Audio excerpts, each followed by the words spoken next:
아마 제가 목회를 시작한 지 한 20년이 흐른 다음에 기회가 되어서 성지 순례를 갔습니다. 기독교의 성지는 이스라엘입니다. 지금은 그 땅에 전쟁이 일어나서 성지 순례를 하기가 힘듭니다. 성지가 전쟁터 화약고가 되어 있습니다. 성지란 이 이스라엘 백성에게 하나님이 약속하신 이 가나안입니다. 메소포타미아에 살던 아브라함을 불러서 순종하면 떠나면 주시겠다고 약속하신 땅이 성지입니다. 모세가 이스라엘 백성들을 이끌고 40년에 걸쳐서 광야에서 방황하다가 마침내 하나님의 선민들을 들여보낸 땅이 가나안이고 지금의 팔레스타인이고 이스라엘이고 성지입니다. 그런데 선민들을 들여보낸 땅이 비어있는 땅이 아니었습니다. 그 땅에는 오래전부터 그곳에 삶의 터전을 삼고 살아가고 있는 사람들, 이 가나안 7족속이 그 땅을 차지하고 살고 있었습니다. 헷족속, 아모리 족속, 여부스 족속, 브리스, 히위, 가나안 족속들이 살고 있었습니다. 그냥 걸어서 들어간 것이 아니고 전쟁을 치러서 그들을 쫓아내고 들어가서 살기 시작한 땅이 이게 성지입니다. 쫓겨난 사람들이 이게 우리 땅인데 생각지도 못하고 들어보지도 못한 사람들이 와가지고 전쟁을 해서 이겨서 자기 땅으로 삼고 사니까 쫓겨난 사람들이 억울하기가 그지없습니다. 그래서 그 땅을 다시 찾으려고 독립운동을 하고 전쟁을 또 일으키고 계속해서 합니다. 그 중에 하나가 아랍인들입니다. 그들이 이슬람인들입니다. 아브라함이 하나님의 약속을 믿지 못하고 하갈이라는 여종을 취해서 난 아들 이스마엘의 후손들이 이슬람 후손들입니다. 그들이 이슬람인들이죠. 그 땅을 지금 세 종교가 성지라고 합니다. 첫째는 유대인이고 둘째는 기독교고 셋째는 이슬람인들입니다. 그런데 이 세 종교가 합하면 세계 인구의 40억이 됩니다. 세계 인구의 절반이 이 성지와 관련이 있습니다. 그래서 이곳에 분쟁이 생기면 세계의 절반이 이 분쟁에 휩싸일 수가 있어서 까딱 잘못하면 여기서부터 세계 3차 대전이 시작이 될 수도 있습니다. 아브라함이 100세에 난 아들 이삭을 바쳤던 모리아산에 솔로몬 성전과 헤롯 성전이 세워졌던 그 자리에 지금은 이슬람 사원인 이 모스크가 세워져 있습니다. 여러 해 전에, 그러니까 한 20년 전에 제가 이스라엘 여러 성지를 방문했는데 예루살렘에 있는 그 팔복교회를 방문한 적이 있습니다. 갈릴리 이 호수가 내려다 보이는 나지막한 언덕에 있는 팔각형 구조를 가지고 있는데 거기에 종탑이 세워져 있고 종이 달려있는 건물입니다. 거기에 팔복교회 기념교회당이 있습니다. 왜 거기다 팔복교회 기념교회당을 세웠냐? 마태복음 5장 1절 오늘 읽은 말씀이 예수께서 무리를 보시고 산에 올라가 앉으시니 제자들이 나온지라 입을 열어 가르쳐 이르시되, 예수님이 이 팔복을 가르치는 장소가 바로 팔복교회가 세워져 있는 나지막한 언덕입니다. 지금도 기억을 하는 것은 예수님이 팔복을 가르치는 제자들에게 가르치는 큰 그림이 거기에 그려져서 전시되어 있고 거기에 팔복이 써져 있습니다. 이스라엘 말로만 써 있는 게 아니고요. 영어, 러시아, 아람어, 또 프랑스, 일본, 중국, 이탈리아 그리고 우리나라 말로도 거기에 써 있습니다. 팔복이 그대로 써 있습니다. 예수께서 무리를 보시고 산에 올라가 앉으시니 제자들이 나온지라 입을 열어 가르쳐 이르시되, 첫째가 심령이 가난한 자는 복이 있나니 천국이 저희 것이며, 여기서부터 8가지의 복을 쫙 기록해 놓았습니다. 오늘은 심령이 가난한 자는 복이 있나니 천국이 저희 것이며, 팔복 중에서 일복을 잠깐 생각하면서 은혜를 나누려고 합니다. 탈무드에 7단계, 남자의 7단계라는 글이 있습니다. 남자가 이런 과정을 통해서 일생을 지낸다라는 거예요. 한 살은 임금님, 모두가 왕으로 모시듯이 달래거나 비율을 맞춰줍니다. 2살은 돼지, 진흙탕 속을 마구 뒹굽니다. 고집이 세고 자기 주장이 강합니다. 10살은 어린 양, 웃고 떠들고 마음껏 뛰어다닙니다. 18살은 말, 다 자라서 자기 힘을 자랑하고 싶어 합니다. 그 다음에 결혼하면 당나귀, 가정이라는 무거운 짐을 힘겹게 끌고 가야 합니다. 중년은 개, 가족을 먹여 살리기 위해서 개처럼 사람들의 호의를 구합니다. 노년은 원숭이, 어린아이와 똑같아지지만 아무도 관심을 가져주지 않습니다. 서글픕니다. 고단한 인생을 산다는 남자의 7단계를 짐승으로 표현을 해 놨습니다. 이런 단계를 살면서도 우리 인생에게는 희노애락이 있습니다.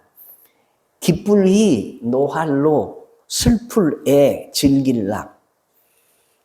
여러분의 인생에는 어느 것이 제일 많다고 생각이 드십니까?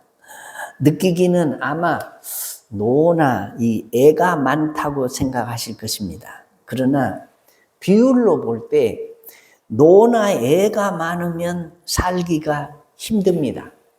희락이 훨씬 많습니다. 그래도 기쁜 일이나 즐거운 일이 훨씬 많기 때문에 사람이 살아가는 것입니다. 성경 전도서 2장 24절에 사람이 먹고 마시며 수고하는 것보다 그의 마음을 더 기쁘게 하는 것이 없나니 내가 이것을 본즉 하나님의 손에서 나오는 것이로다라고 말합니다. 희락이 어디서 온다고요? 인생살이에는 하나님이 먹고 마시고 일하고 즐기는 낙을 선물로 주셨기 때문에 이게 살아간다는 거예요.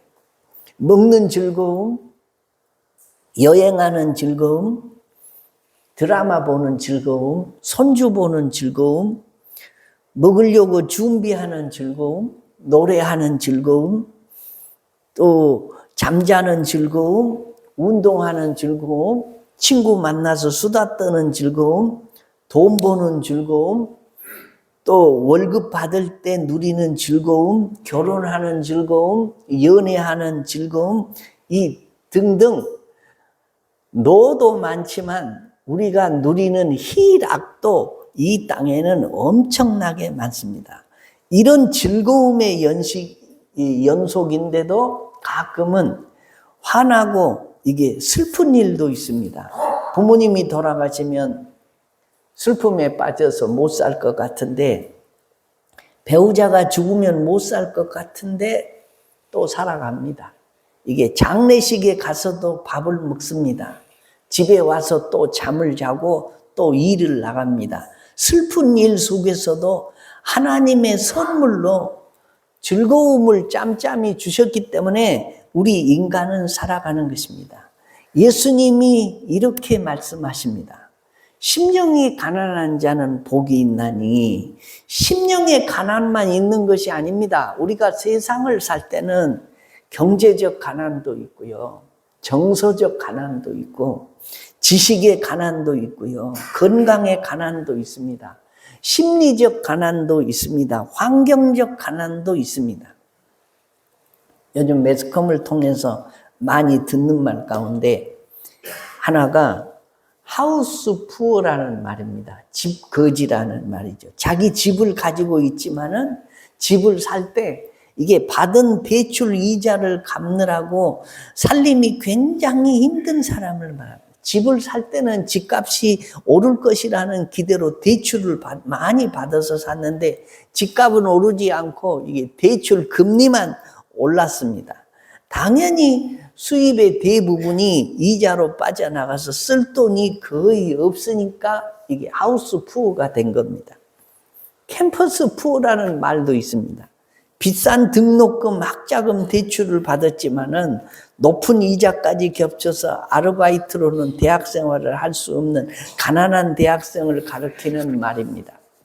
웨딩 푸어라는 말도 있습니다. 결혼하면서 신혼집 장만하느라고 결혼 비용 지출하느라 빈곤해진 신혼부부들을 가리키는 말입니다. 카푸어도 있습니다. 비싼 돈으로 고급차를 사서 타고 다니지만 그 차값을 갚느라고 거지같이 사는 사람입니다. 이처럼 외형적으로는 그럴듯하게 보여도 실제로는 가난한 사람들이 있다는 겁니다.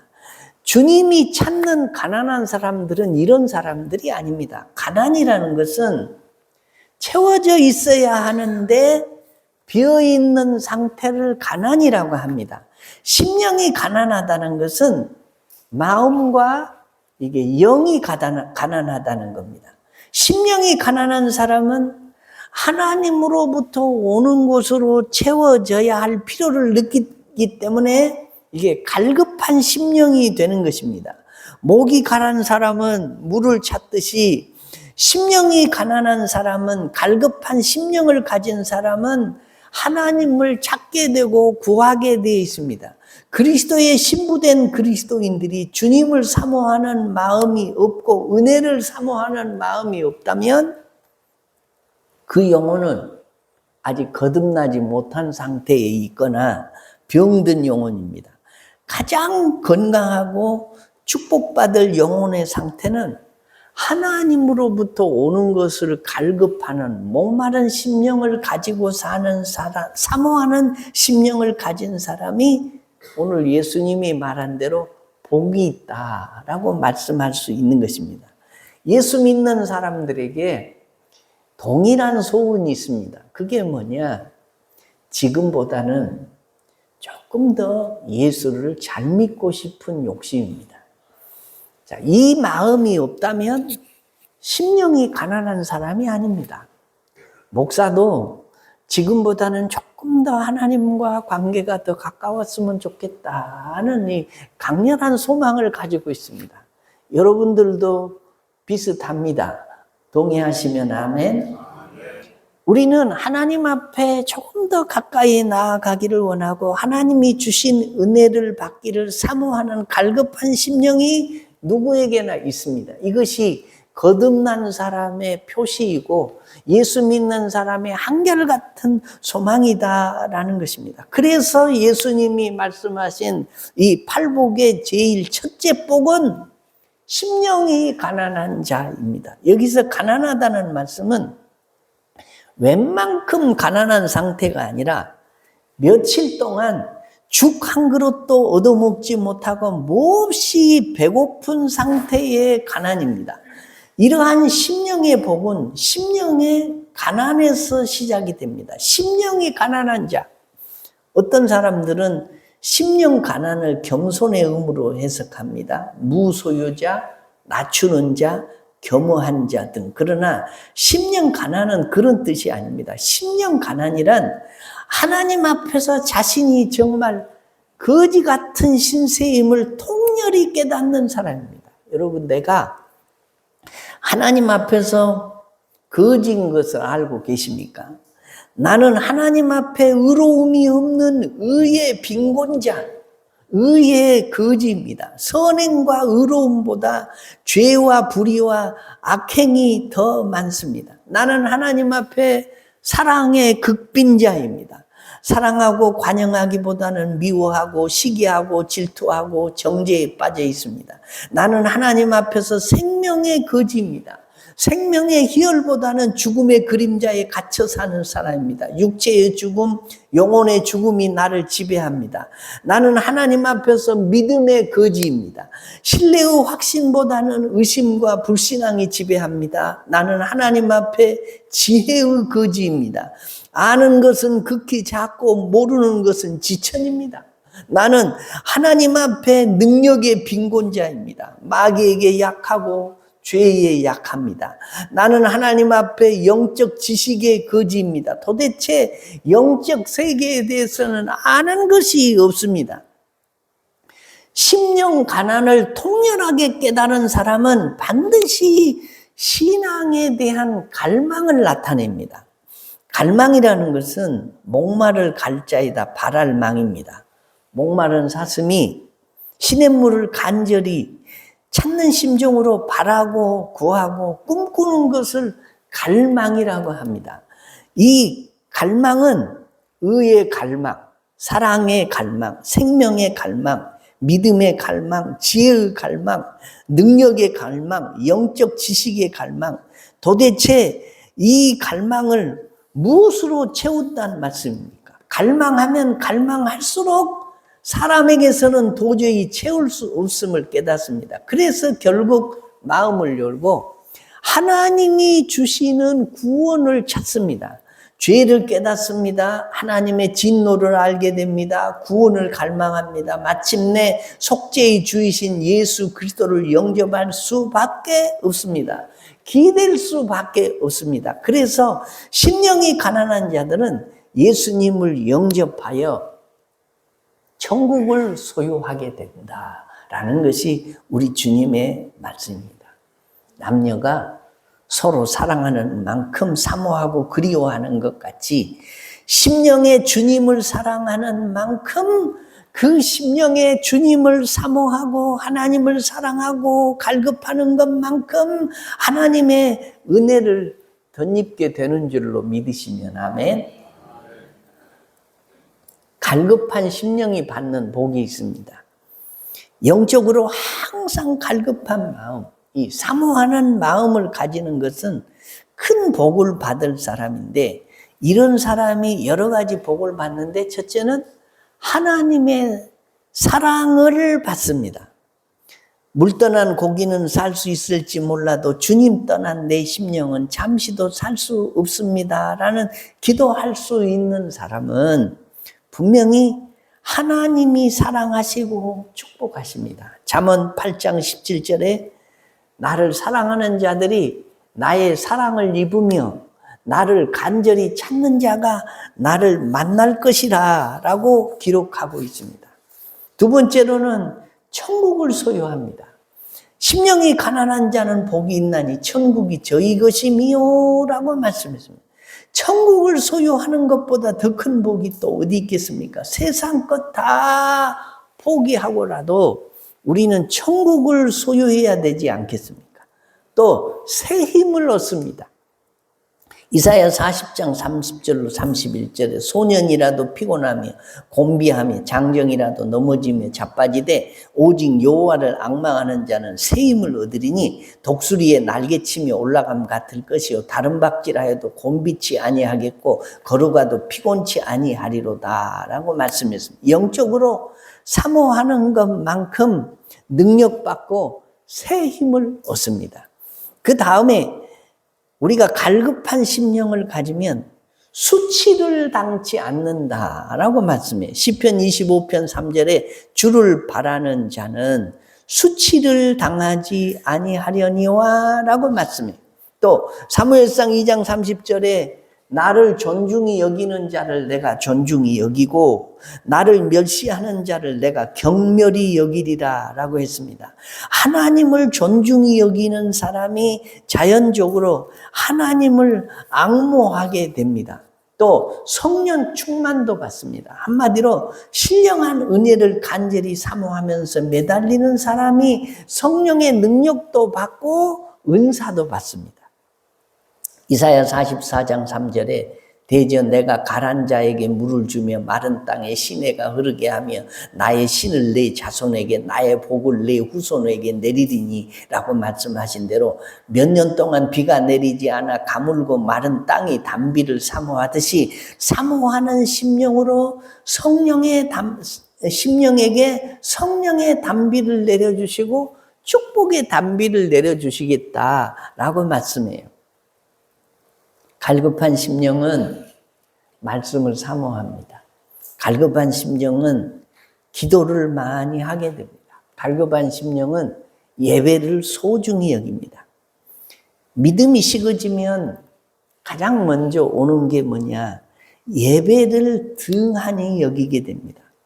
모든 영적인 병은 예배를 등한히 여기는 데서 옵니다. 예배를 멀리 하게 될 때 하나님의 은혜가 떠나게 되고 하나님도 멀리 떠나시게 됩니다. 따라서 모든 축복은 떠나고 언제 재앙이 임할는지 모르게 됩니다. 요즘에는 예배를 소홀히 하는 사람들이 늘어갑니다. 이게 걱정입니다. 두려움이 있습니다. 히브리서 10장 25절에 모이기를 패하는 사람들의 습관과 같이 하지 말고 오직 권하여 그날이 가까움을 볼수록 더욱 그리하자라고 말씀합니다. 시편 73편 25절로 28절에 하늘에서는 주 외에 누가 내게 있으리요 땅에서는 주 밖에 나의 사모할 자가 없나이다. 내 육체와 마음은 쇠잔하나 하나님은 내 마음의 반석이시요 영원한 분깃이시라. 대저 주를 멀리하는 자는 망하리니 음녀같이 주를 떠난 자를 주께서 다 멸하셨나이다. 하나님께 가까이 함이 내게 복이라. 내가 주 여호와를 나의 피난처로 삼아 주의 모든 행사를 전파하리이다 라고 말씀했어요. 주를 멀리하고 하나님을 떠난 자는 이게 망한다고 했고 하나님을 가까이 하는 자는 복을 받는다라고 했습니다. 예배 드리는 것보다 하나님을 가까이 하는 일이 또 어디 있겠습니까? 하나님을 갈망하는 사람은 예배를 소중히 여깁니다. 예배에 빠지지 않을 뿐만 아니라 정성을 다해서 신령과 진실하게 예배를 드립니다. 예배를 소중히 여기고 모든 예배에 열심히 출석하고 예배를 정성을 다해 드릴 때 온갖 은혜를 다 받고 하나님이 함께 하시고 축복하시는 것입니다. 시편 84편 4절로 6절 말씀에 주의 집에 거하는 자가 복이 있나이다. 저희가 항상 주를 찬송하리이다. 주께 힘을 얻고 그 마음에 시온의 대로가 있는 자는 복이 있나이다. 저희는 눈물 골짜기로 통행할 때에 그곳으로 많은 샘의 곳이 되게 하며 이른 비도 은택을 입히나이다 라고 말했습니다. 시온의 대로가 막힌 자, 즉 교회에 나가기 싫고 예배를 멀리하는 자는 하늘 문이 막힌 사람이고 축복의 문이 막힌 사람입니다. 목사님, 요즘같이 이게 바쁜 시대에 어떻게 주의를 꼬박꼬박 지킬 수 있으며 오후 예배, 수요 기도에 새벽 기도를 다 할 수 있어요. 너무 무리예요. 새벽 기도나 오후 예배, 수요 기도회는 옛날에 농경사회에서 그저 해 뜨면 들에 나가서 일하고 해 지면 일찍 집에 들어오는 사람들이나 하는 일이지 요즘같이 다변화된 사회에서는 힘들어요, 무리요. 아니요. 심령이 가난하기만 하면 얼마든지 가능합니다. 우리 심령에 세상 것들로 가득 차 있어서 우리가 하려고 하면 할 수 있는데도 불구하고 그냥 복잡하게 세상 것이 가득 차 있으니까 못한다고 핑계를 댈 뿐이에요. 천국에 들어가서도 영원히 할 일은 하나님께 경배하고 예배 드리는 일입니다. 사랑하는 성도 여러분, 오늘 우리 주님이 8가지의 복 중에서 그 첫 번째 복이 심령이 가난한 자는 복이 있나니 천국이 저희 것이며 라고 말씀하십니다.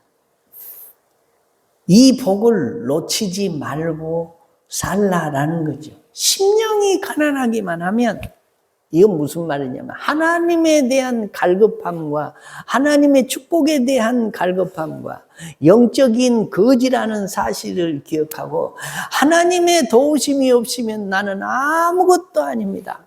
하나님이 도와주셔야 하루하루 일상이 계속되고 하나님이 도와주셔야 시온의 대로가 열리고 하나님이 도와주셔야 나는 천국을 소유하고 살 수 있습니다 라고 하나님께 가까이 나아가는 자가 무슨 복을 받는다? 천국을 누리는 복을 받는다. 동의하시면 아멘. 여러분 부자로 사십시오. 경제적으로도 부자로 사시고 사람과의 관계에서도 부자로 사시고 다 건강도 부자가 되고 다 부자로 사십시오. 그런데 예수님이 오늘 성경에서 가난해져야 할 것에 대해서 딱 한 가지 말씀하세요. 심령이 가난한 자가 복이 있다. 이 말씀이 무슨 말이냐? 하나님의 도우심이 없이는 나는 아무것도 아닙니다. 하나님이 도와주셔야 하고 목마른 사슴이 시냇물을 찾아서 갈급하는 것과 같이 날마다 하나님께 가까이 나아가지 않으면 못 견디는 사람, 이런 사람이 복이 있다. 이런 사람이 시온의 대로가 하나님께 연결되어 있는 사람이다. 이런 사람을 하나님이 축복하시고 복을 베푸신다라고 말씀하고 있습니다. 심령이 가난한 자는 복이 있나니 천국이 저희 것이며, 근본 한 주간 동안 다른 것은 다 부하고 넉넉하고 풍요롭게 누리십시오. 그러지만 우리의 심령, 마음과 영은 가난해서 하나님을 더욱 사모하여 복 있는 믿음의 식구들 되시기를 주의 이름으로 축원합니다. 우리 다 같이 자리에서 일어나